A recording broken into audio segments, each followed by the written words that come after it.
disciplinamos um filho, e aqui é preciso disciplinar filho, ao contrário do que às vezes a sociedade acha que não é necessário, mas a Bíblia diz: corrija o seu filho.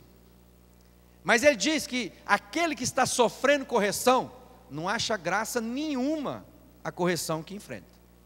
Alguém aqui gosta de? Ninguém gosta. Por quê? Porque naquele momento, às vezes é um momento de privação, de dor, de exposição, de contrariedade daquilo que é a nossa vontade. Então, temer a Deus diz respeito a tudo isso, a entender que Ele está presente em todo o tempo, que Ele é potente em todo o tempo, e de que Ele corrige os filhos que Ele ama. Então, temer a Deus é conhecê-lo. E muitos de nós querem temer a Deus sem conhecê-lo, aí fica imaginando coisas a respeito de Deus, colocando palavras na boca de Deus que Deus nunca disse, supondo coisas que ninguém nunca leu nas Escrituras, e por isso supõem coisas a respeito de Deus, que Deus não tem compromisso nenhum com os nossos achismos, nas nossas imaginações, os nossos delírios, as nossas concepções ou a nossa percepção de justiça. Vou dizer uma coisa: Deus veio e deu talentos. Diz lá que o Senhor chegou, chamou os seus trabalhadores, deu 1 para um, 5 para o outro, 10 para o outro, e falou assim: eu vou me ausentar, vocês cuidem da minha porção na vida de cada um de vocês, e quando eu voltar, vocês prestam conta para mim daquilo que eu confiei à vida de vocês. Amém? Deus faz isso conosco, que tem feito isso conosco, com aquilo que Deus depositou na minha vida e na sua vida.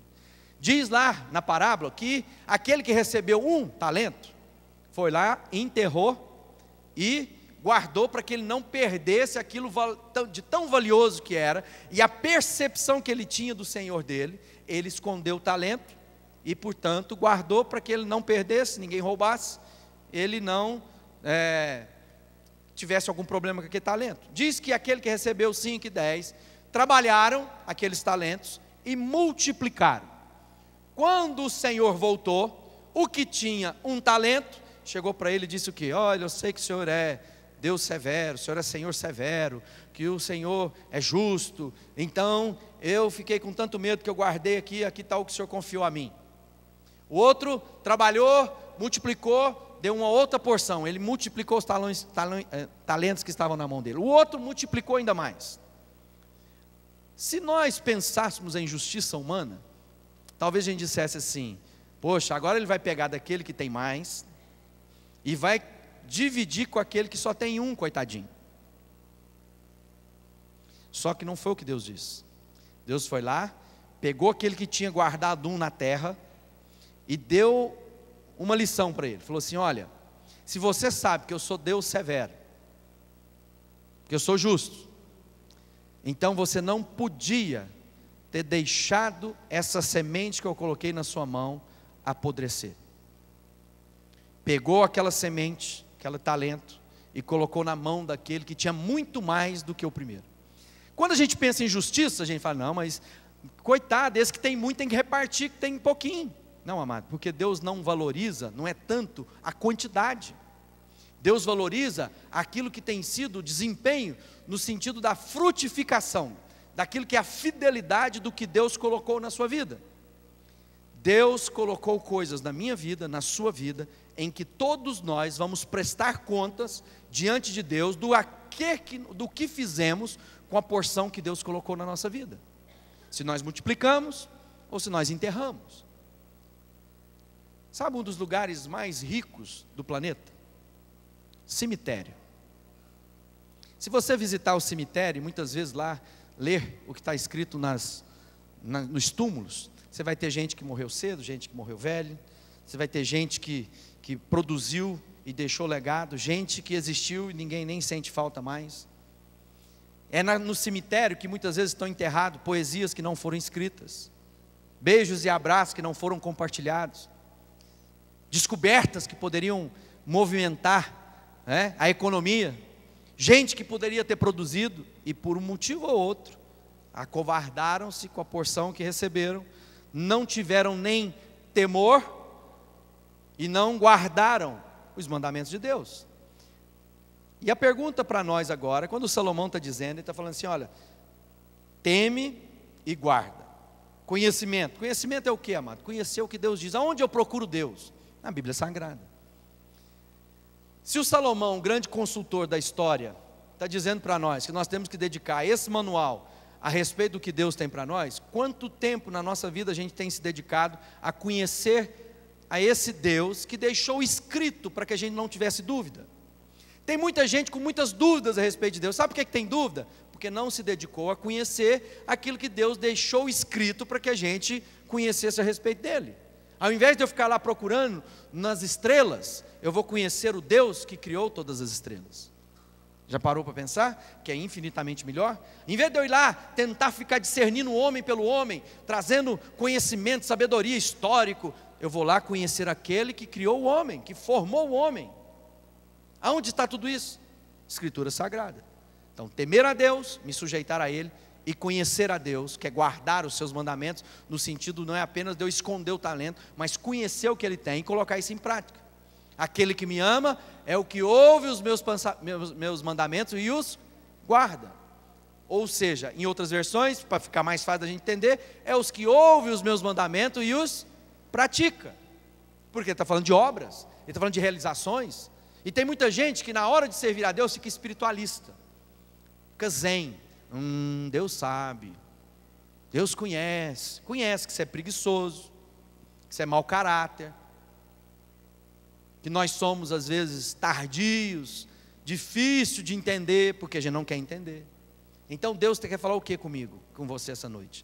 Deus quer que nós possamos experimentar tudo que é bom, tudo que é puro, tudo que é agradável para a vida de cada um de nós. Quem quer realização de vida, intensidade do viver? É isso.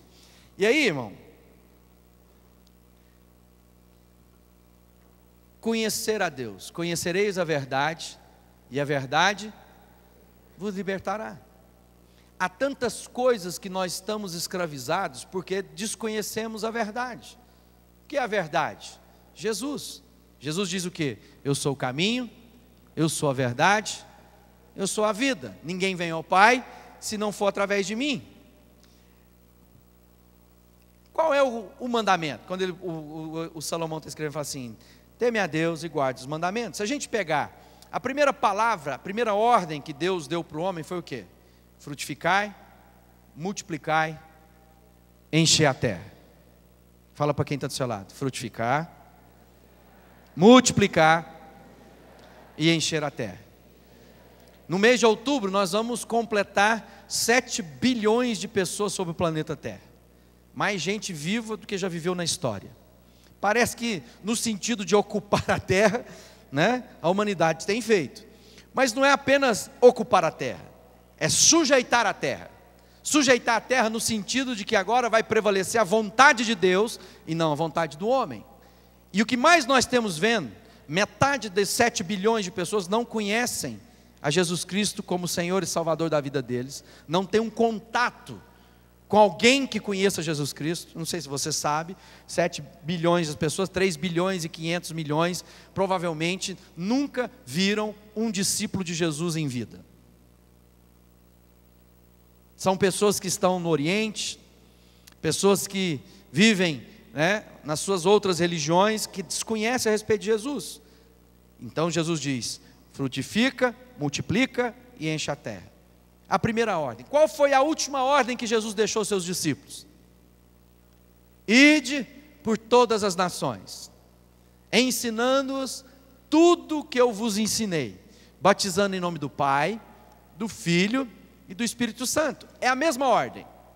Aquela que foi dada a Adão em Gênesis, é a mesma ordem agora que Jesus, depois de viver o último Adão, primeiro Adão, revelado em Gênesis, o último Adão, revelado em Cristo, 2000 anos atrás. Agora Jesus está dizendo: vocês agora têm que ir por toda a terra, encha a terra, do quê? Do conhecimento de Deus. Você tem sido alguém que tem cumprido o mandamento de Jesus? Ou você imagina que Jesus é alguém que você vem quando você está precisando de energia? Estou precisando energizar, vou lá no culto para me ficar energizado. Desce Espírito Santo.